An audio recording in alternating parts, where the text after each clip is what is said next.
Olá pessoal, bem-vindos à parte 4 do tópico 2, Tectônica Global e Processos Geológicos Subsuperficiais, da disciplina Geologia Geral 2, do curso de graduação em Geologia da Universidade Federal Rural do Rio de Janeiro.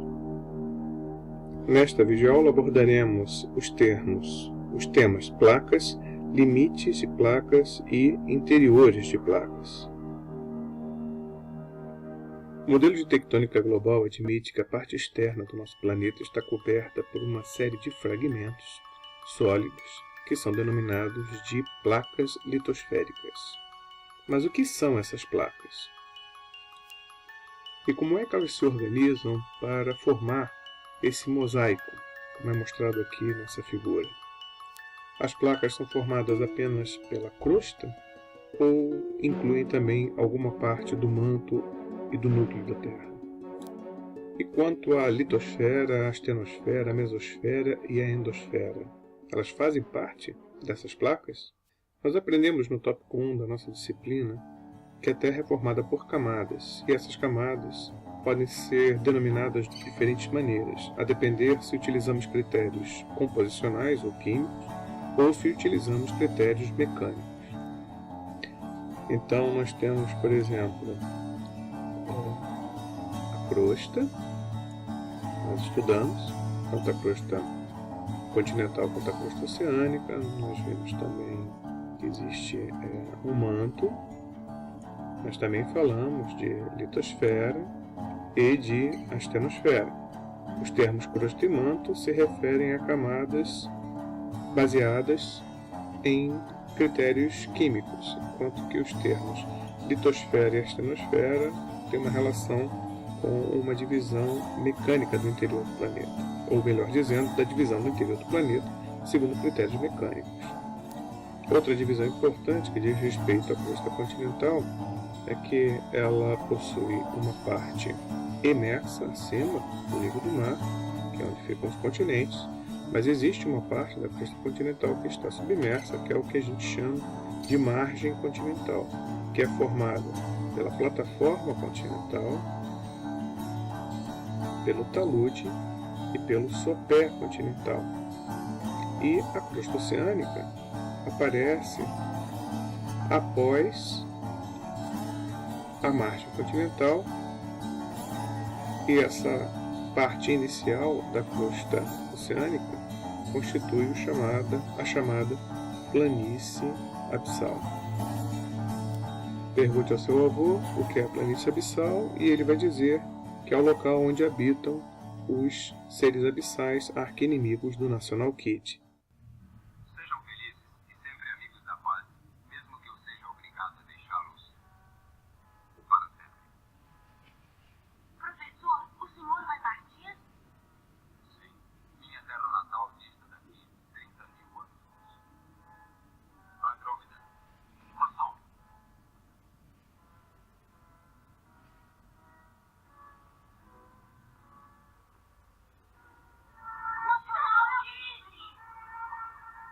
Isso mesmo, National Kid sou eu.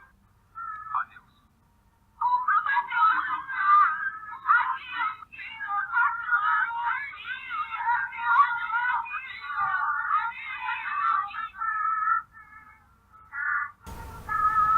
Bom, para azar de vocês, o National Kid se foi, mas eu ainda estou por aqui. Vamos lá. Bem, então vamos começar pela crosta. Existem duas crostas. Uma crosta que a gente chama de crosta continental e uma outra crosta que a gente chama de crosta oceânica. Elas têm espessuras diferentes. Em média, a crosta continental é mais espessa do que a crosta oceânica e elas são constituídas por rochas diferentes. A rocha que melhor representa a crosta continental são os dioritos ou seus correspondentes vulcânicos, que são os andesitos, enquanto que a crosta oceânica é formada principalmente por basaltos e seus correspondentes plutônicos, os gabros. Andesitos, dioritos, basaltos e gabros têm composições químicas distintas, por isso a crosta é um termo que remete a uma camada criada com base em critérios composicionais. Abaixo da crosta está o manto. o manto está situado abaixo tanto da crosta continental quanto da crosta oceânica. E essas duas camadas, a crosta e o manto, são separadas por uma descontinuidade sísmica chamada descontinuidade de Mohorovičić ou simplesmente morro. Como a espessura da crosta continental é maior do que a espessura da crosta oceânica, a descontinuidade de morro ela se situa a maiores profundidades abaixo da crosta continental e a menores profundidades abaixo da crosta oceânica. O manto é a camada que se estende desde a descontinuidade de Mohorovičić até cerca de 2.900 km de profundidade. Então o manto é muito espesso e constitui boa parte da massa do volume do nosso planeta. Isso significa que ele pode ter constituição mecânica diferente, e é exatamente isso que acontece. A parte que está logo abaixo da descontinuidade de Mohorovičić é uma parte sólida e rígida do manto, e ela se estende desde Amorro até cerca de 255 quilômetros de profundidade. Essa parte rígida do manto é chamada de manto litosférico. Nesse caso, o manto é o substantivo, litosférico passa a ser um termo usado como um adjetivo para qualificar essa parte do manto que está logo abaixo da descontinuidade de Mohorovičić. Então, o manto litosférico é a porção sólida e rígida do manto terrestre. Bem, quando juntamos a crosta e a porção rígida e sólida do manto, ou seja, o manto litosférico, damos origem ao que é chamado litosfera. Se a litosfera inclui a crosta continental, ela é chamada de litosfera continental. Como existe uma crosta oceânica, deverá também existir uma litosfera oceânica, que será constituída então pela crosta oceânica, a descontinuidade de morro, e o manto litosférico suboceânico. Então, a litosfera continental é constituída pela crosta continental, a descontinuidade de morro e pelo manto litosférico subcontinental, enquanto que a litosfera oceânica é constituída pela crosta oceânica, a morro e o manto litosférico suboceânico. Abaixo da litosfera, tanto da litosfera continental quanto da litosfera oceânica, existe uma camada em que o manto é sólido, mas não é rígido e se comporta como um material plástico capaz de se deformar ao longo do tempo geológico. Essa camada é então o que a gente chamou de astenosfera. Essa mudança de um comportamento mecânico mais rígido, desde a litosfera até um comportamento mecânico mais plástico abaixo da litosfera, é que faz surgir zona de baixa velocidade dentro do manto terrestre, explicado pela existência de cerca de 1% a 2% de material fundido em meio a 98 ou 99% de material sólido dentro do manto, nessas profundidades que correspondem à zona de baixa velocidade.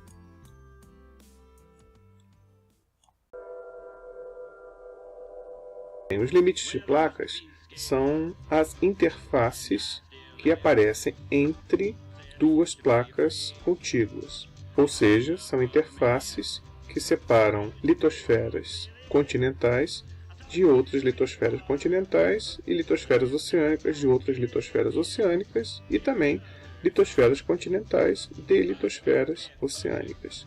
O que Wegener chamou de deriva continental, na verdade, é uma movimentação da litosfera continental, enquanto que o espalhamento dos oceanos é uma movimentação da litosfera oceânica. Eventualmente, essa movimentação pode levar a uma convergência entre duas litosferas distintas, uma divergência entre duas litosferas ou a um movimento lateral entre duas esferas. E é isso que é mostrado aqui nessa figura. A gente tem essas setinhas em vermelho, por exemplo, mostram interfaces ou limites aonde duas litosferas estão divergindo. As setinhas azuis ou limites aonde duas litosferas estão convergindo, Aqui, em amarelo, mostram aonde duas litosferas estão se movimentando lateralmente, uma em relação às outras. É possível reconhecer três tipos diferentes de limites litosféricos: um limite divergente, que é onde duas placas se afastam; um limite convergente, que é a aproximação, que é dada pela aproximação entre duas placas; e um limite, que é chamado de transformante, ou também chamado de conservativo, que é onde duas placas estão se movimentando lateralmente. Cada um desses limites tem uma relação direta com aquelas grandes feições fisiográficas que nós mostramos em aula anterior, que são as cadeias meso-oceânicas, por exemplo, as fossas oceânicas e os arcos de ilhas. Arcos de ilhas e fossas são locais que marcam a existência de limites convergentes. No caso, o limite convergente entre duas litosferas oceânicas, que é o que a gente vê aqui, a crosta oceânica e o manto litosférico suboceânico, mais amorfo, e aqui também uma litosfera oceânica, amorfo, e o manto litosférico suboceânico, aqui a astenosfera também, e um movimento convergente entre essas duas litosferas oceânicas, dando origem a essa feição fisiográfica, que é marcada pela existência de arcos de ilhas ao lado de fossas. Essas grandes linhas transversais às cadeias meso-oceânicas, ou as cadeias oceânicas, que nós em geologia chamamos de lineamentos, elas são feições fisiográficas que representam esses chamados limites conservativos ou limites transformantes. Tem um outro tipo de limite convergente, diferente desse que eu mostrei anteriormente, porque ele envolve a convergência da litosfera oceânica e da litosfera continental. Então, nesse caso, o que a gente tem são fossas ao lado de grandes cadeias de montanhas à margem dos continentes, como, por exemplo, a cadeia dos Andes.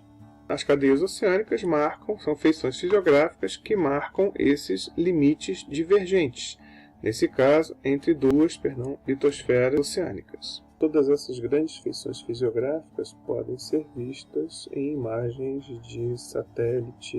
Então, aqui nessa imagem Google, por exemplo, a gente tem a América do Sul e a África, e aqui a gente consegue ver com bastante clareza a cadeia meso-oceânica, toda cortada por esses grandes lineamentos. Aqui também, no Atlântico Norte, a cadeia cortada por esses lineamentos, e como nós vimos anteriormente, a cadeia constitui um limite divergente, enquanto que esses lineamentos são lateral entre duas litosferas oceânicas, nesse caso. Já as feições fisiográficas associadas a limites convergentes, a gente consegue ver a fossa perustílica, que marca a convergência dessa litosfera oceânica com essa litosfera continental, e, de modo semelhante, dentro do Pacífico, a gente consegue ver vários arcos de ilhas com essas fossas associadas. No caso do limite conservativo, marcado por esses lineamentos, não envolvem somente a litosfera oceânica, mas pode envolver também a litosfera continental. O melhor exemplo disso hoje no planeta é aqui a falha de Santo André, que aparece aqui na Baixa Califórnia, ao longo aqui da Baixa Califórnia. Limites divergentes também envolvem litosfera continental. Talvez o melhor exemplo hoje no mundo seja o Rift da África Oriental, que fica bem marcado aqui no leste da África, essa feição fisiográfica caracterizada aqui por essa marca forte dos grandes lá na parte leste da África, aqui pelos grandes lagos africanos, se estendendo desde aqui da chamada Bacia do Nilo Azul, um chifre da África, até o norte da África do Sul. A gente aproxima, a gente vê que é um relevo caracterizado por uma área baixa, adjacente a ela, porção mais elevado, um vale na forma de rift. Outra feição interessante associada a processos geológicos são os vulcões. O mais famoso deles, talvez nessa região, é o Kilimanjaro,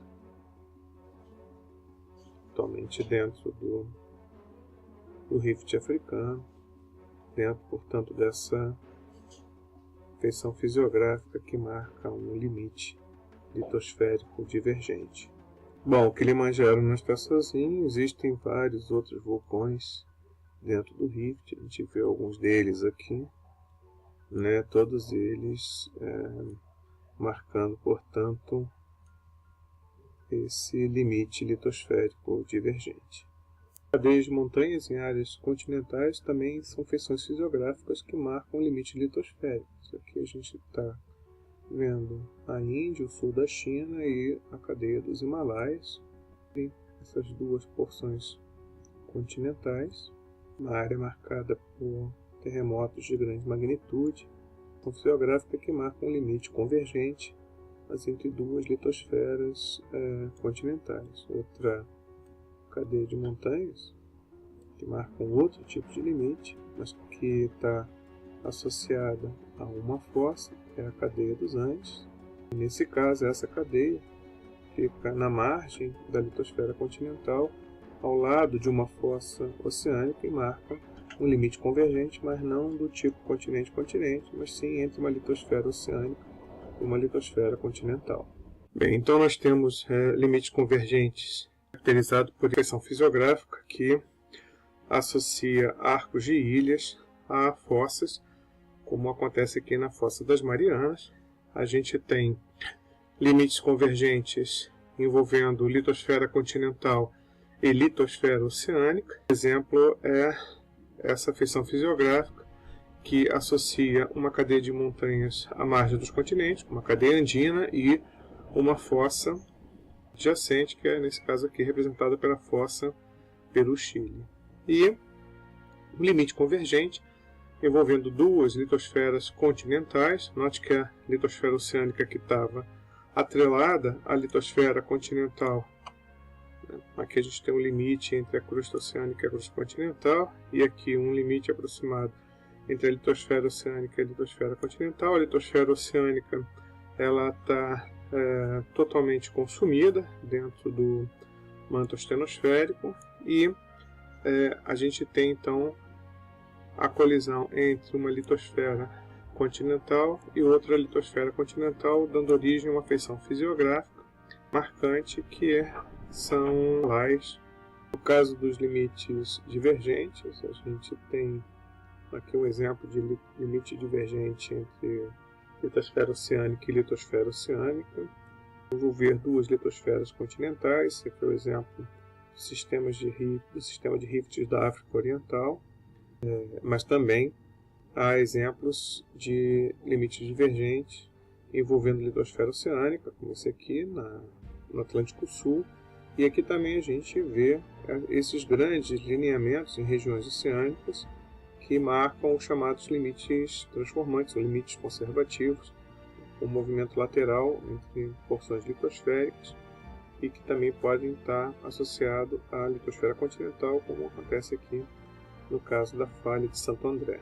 É possível perceber que existem vários processos geológicos que ocorrem no interior da Terra e que estão associados aos três tipos de limites litosféricos. Na verdade, boa parte da energia da Terra se manifesta ao longo desses limites, por meio desses processos geológicos, que nós vamos estudar ao longo do tópico 2 da nossa disciplina. Então, a gente vê aqui vulcanismo, por exemplo, magmatismo, flutuância de condições de pressão e temperatura das rochas, que são tragadas para o interior do planeta ao longo desses limites convergentes, também faz com que elas se modifiquem por processos que nós vamos chamar vamos conhecer. E é claro que a elevação de cadeias de montanhas, como acontece aqui nos arcos de ilhas, na margem dos continentes e também no interior dos continentes, no caso de limites convergentes do tipo continente-continente, como nos Himalaias,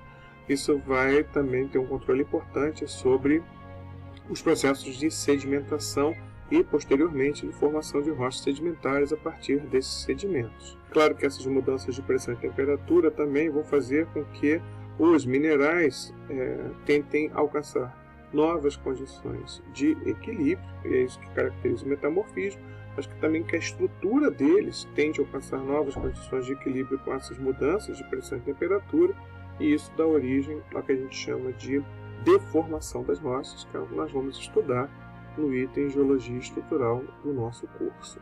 Todos esses processos geológicos, que eu chamo de quarteto fantástico da geologia, que é o magmatismo, o metamorfismo, a sedimentação e a deformação, eles são particulares para cada um desses três tipos e eles também vão gerar recursos minerais específicos para cada um desses três tipos de limite. Significa dizer que o modelo de tectônica global não é apenas um modelo que nos permite estudar a origem e evolução do planeta, mas ele é um modelo também que nos permite prever a ocorrência de certos tipos específicos de recursos minerais, e é por isso que o modelo de tectônica global também tem sido usado pelos geólogos ao longo do tempo como um modelo de prospecção, um modelo prospectivo.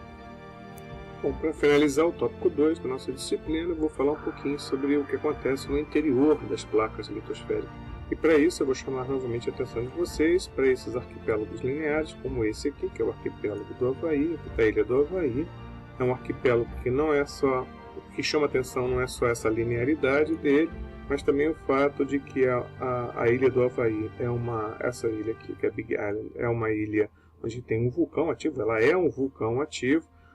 As outras ilhas, o vulcanismo está extinto.